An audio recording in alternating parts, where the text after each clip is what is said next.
पूजन करते समय, तुलसी को जल चढ़ाते समय, अभिषेक पूजन करते समय, घर में आप पूजन कर रहे हैं उस समय पर तुलसी को जल चढ़ा रहे हो, उस समय पर पीपल की पूजन कर रहे हो, उस समय पर बेलपत्री का पूजन कर रहे हो, उस समय पर आंवले का पूजन कर रहे हो, उस समय पर या कोई पूजन भजन आप कर रहे हैं उस समय पर दरवाजे पर अगर 3 सामने खड़े हो जाते हैं तो ये समझ लेना कि आपकी पूजा को भगवान ने स्वीकार कर लिया। कौन 3 है उसका स्मरण करिएगा। पहला, पूजन करते समय, भगवान की आराधना करते समय अंदर मंदिर में अपने घर में बैठकर आप भगवान नहला रहे हैं, भगवान की पूजन कर रहे हैं, अर्चना कर रहे हैं, सेवा कर रहे हैं, माला जाप कर रहे हैं, पूजन अर्चना कर रहे हैं, तुलसी को जल चढ़ा रहे हैं, उस समय पर 3 का दर्शन अगर आपको हो जाता है, आपके दरवाजे पर अगर आ जाते हैं तो आपका समझ लेना पूजा स्वीकार हो गया। पहले नंबर पर पूजन करते समय दरवाजे पर गौ माता आकर खड़ी हो जाए, समझ लो तुम्हारा पूजन सफल हो गया। आप पूजन कर रहे हैं अंदर से, गाय रंभा रही है, आप पूजन कर रहे हैं अंदर से, गौ माता गौमूत्र कर रही है, आप पूजन कर रहे हैं अंदर से, गौ माता गोबर कर रही है, आप पूजन कर रहे हैं अंदर से और गाय दरवाजे पर आकर खड़ी हो गई। तुम्हारी अर्चना में, तुम्हारी आराधना में, तुम्हारी साधना में गौ माता तुम्हारे सामने आकर खड़ी हो जाए। पूजन के समय पर अचानक आकर तुम्हारे द्वार पर, तुम तुलसी को जल चढ़ा रहे हो, तुम्हारे दरवाजे पर आ जाए। और मेरा विश्वास कहता है, यहाँ जितनी मेरी जीजियाँ बैठी हैं, यहाँ जितने मेरे जीजा बैठे हैं, ये मेरा विश्वास कहता है आपके साथ कभी ना कभी ये जरूर हुआ होगा, पूजन के समय पर गौ माता का दर्शन होता ही, ये मेरा विश्वास कहता है। और ये कब होता है? जिस दिन आपका चित्त, मन, वृत्ति भगवान में रमी हो। चाहे तुम राम जपो, हनुमान जपो, शिव जपो, तुम्हारी मर्जी पड़े वो जपो। तुम देवी की भी पूजन कर रहे हो, किसी की देवता की पूजन कर रहे हो, कुल देवता की पूजन कर रहे हो, दिल से कर रहे हो, तो ये 3 का अगर दर्शन हो जाए तो कार्य सफल है। पहला, जम के बोलो, गौ माता। दूसरे नंबर पर हमारे यहाँ हम पूजन में लगे हुए हैं, आराधना में लगे हुए हैं, भगवान की अविरल भक्ति में लगे हुए हैं, भगवान की पूजन, आराधना और भक्ति में हम तल्लीन हैं। और दूसरे नंबर पर उस पूजन करते समय पर तुम्हारे घर की बहन बेटी तुम्हारे दरवाजे पर आ जाए तो समझ लो पूजन सफल हुआ है। क्या बहन बेटी के आने से पूजन सफल हो सकता है?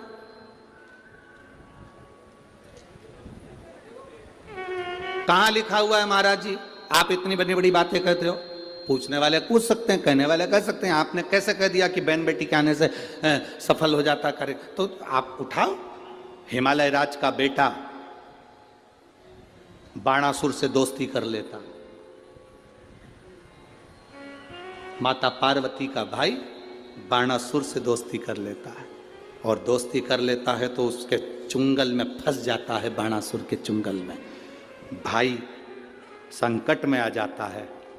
आज हिमालय राज और मैनावती दोनों बैठकर भगवान की आराधना कर रहे थे, इतने में पार्वती का आगमन हो जाता है। पार्वती ने आते से ही देखा, पिताजी आप आराधना कर रहे हो, पूजन कर रहे हो, किस लिए, क्यों? मैनावती ने कहा तेरा भाई संकट में घिरा हुआ है। पार्वती ने कहा क्यों चिंता करते हो, क्यों चिंता करते हो? पिताजी मैं आई हूं ना, चिंता मिटा दूंगी, चिंता मिटा दूंगी, आप चिंता ना करें। क्या हुआ? बाणासुर तेरे भाई को कष्ट दे रहा। बेटी पार्वती ने संकल्प ले लिया, उस बाणासुर का अंत मैं करूंगी। ना भगवान ब्रह्मा बाणासुर को मार सके, ना भगवान कृष्ण बाणासुर को मार सके। बाणासुर की कन्या भगवान कृष्ण के पास में, वहां उनके पौत्र के पास में गई, भगवान कृष्ण का युद्ध बाणासुर के साथ हुआ, 1000 भुजा, तो बाणासुर को भगवान कृष्ण नहीं मार सके। बाणासुर को न नारायण मार सके, न ब्रह्मा मार सके, बाणासुर को न शंकर मार सके, क्योंकि शिव ने तो वर दिया था। बाणासुर को केवल मारा है तो माता पार्वती अर्ध कुंवारी बनकर संहार कर कर चली जाती। कोई तुमसे पूछे कि सियोर वाले महाराज ने कहा कि बहन बेटी के पूजन करते समय अगर बहन बेटी आ जाती है, पूजन करते समय हमारे घर की बहन बेटी, तुम्हारे कुल की बहन बेटी, तुम्हारे घर की बहन बेटी तुम्हारे दरवाजे पर आ गई, भले तुम उसको कुछ दो मत दो, पर बहन बेटी अगर तुम्हारे पूजन के समय पर तुम्हारे क्यों आप लोगों के ऐसा नियम है कि नहीं हमको नहीं मालूम, हमारे यहाँ तो ऐसा नियम है कि जब भी घर में कोई बड़ा आयोजन होता है, शादी होती है, फंक्शन होता है, कोई उद्यापन होता है, कोई चीज़ बड़ी करते हैं, तो सबसे पहले फ़ोन बहन बेटी को लगाते हैं कि हमारी बहन हमारे यहाँ आए, हमारी बेटियाँ, हमारी नंदे हमारे यहाँ आए, हमारी बुआ हमारे यहाँ आए। अब पूछोगे गुरुजी ये प्रसंग बहन बेटी को बुलाने का तो भगवान कृष्ण के यहां से चालू हुआ। नंद बाबा की बहन नंदा आकर घर में रहने लगी और भाभी को जब जापा हुआ तो सबसे पहले नंदा भगवान को हाथ जोड़कर कहती है, बाबा ऐसी कृपा करना, ए बाबा ऐसी कृपा करना, मेरे भैया के यहाँ 60 साल के बाद तो औलाद हो रही है, तो ऐसी कृपा करना कि उनके घर में लड़का हो जाए। और नंदा हाथ जोड़ती जोड़ती जोड़ती जोड़ती यशोदा जी के कक्ष में गई, और जो कक्ष में गई जाकर जो दर्शन करा तो लाला का दर्शन था। नंदा खुश हो गई, थाली उठाकर बजाने लगी कलदार से, और एक थाली को उठाकर उस नंदा ने बजाया, थाली को उठाकर। कांसे की थाली, पीतल की थाली, तांबे की थाली, जिसके घर में बजती थी उसके घर में शुभ संदेश आता था। आज के जमाने में स्टील बजता है।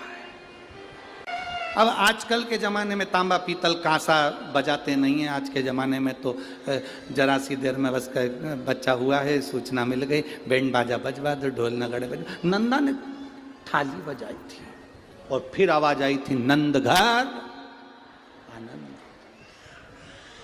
नंद घर आनंद भयो। फिर आवाज आई। भजन करते समय स्मरण करते हुए, नाम जाप करते हुए 3 का दर्शन हो जाए, तुम्हारे दरवाजे पर आ जाए, जीवन की सफलता मानना, पूजन सफल मानना। पहले नंबर पर जम के बोलो गौ माता, दूसरे नंबर पर बहन बेटी, और तीसरे नंबर पर हैं संत गुरुजन, जो निष्कपट भाव के, जो तुम्हारे दरवाजे पर कुछ मांगने नहीं आए हैं। जो मांगने आए हैं वो नहीं, पूजन करते समय तुम्हारे दरवाजे पर कोई संत, कोई ब्राह्मण, कोई गुरुजन, कोई भक्त ऐसा आ जाए जो मांगने नहीं आया, फिर बस तुम्हारे सामने तिलक लगाकर भक्ति में डूबा हुआ, भजन में डूबा हुआ वो तुम्हारे सामने आ जाए, समझ लो कि तुम्हारी पूजन सफल हो गई। मांगने नहीं, मांगने नहीं, केवल आया, भजन गाया, सीताराम कहा, हर हर महादेव कहा, श्री शिवाय नमस्तुभ्यम कहा, जय श्री हनुमान जी कहा, और वो अपना चले गया। तुम्हारे दरवाजे पर मांगा नहीं उसने। असली संत तुम्हारे दरवाजे पर गुरुजन, ब्राह्मण जन, भक्त जन, कोई भगवत प्रेमी तुम्हारे दरवाजे पर दर्शन हो जाए पूजन के समय पर, समझ लो कि उसने स्वीकार कर लिया।